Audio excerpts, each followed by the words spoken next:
Chakula mkeo amekuletea vipi, ukionaje? Hujaniambia chakula hichi leo mimi nakula, sijakula chakula kizuri kama hichi. Vile vile Mtume sallallahu alaihi wasallam hao hakuwasahau, bali ametufundisha tuchunge hisia zao. Yule mkeo wachunga hisia zake.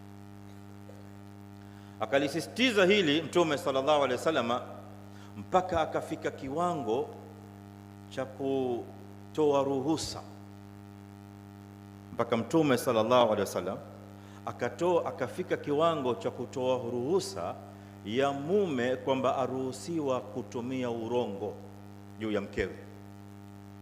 Akakupa paka ruhusa ya kusema urongo kwa ajili ya kuchunga hisia za mkeo. Tutaamali hapa vizuri. Urongo ni kabira min kabairi dhunub. Urongo ni jambo baya ambalo Mtume sallallahu alaihi wasallam amelikemea, Allah azza wa jalla ameliharamisha katika Qur'ani, min al-kabair. Lakini inakuwaje paka Mtume sallallahu alaihi wasallam alitolee ruhusa hilo dhambi kubwa la uongo? Kwa sababu ya kuchunga hisia za mkeo. Maana yake ni kwamba suala la hisia katika Uislamu limepewa uzito,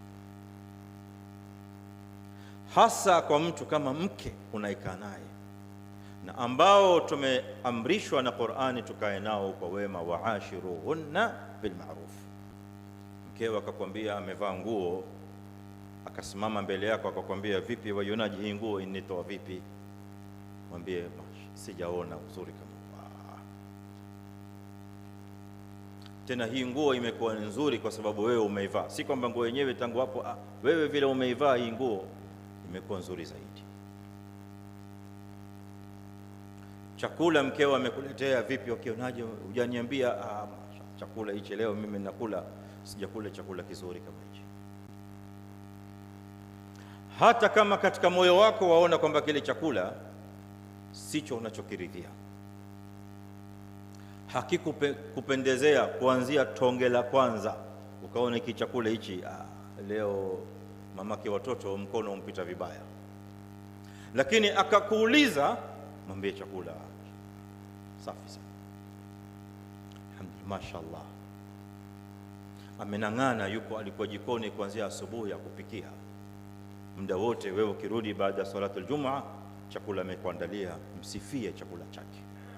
Sasa urongo huo Mtume sallallahu alaihi wasallam ameutolea ruhusa kwa ajili ya kuchunga hisia ya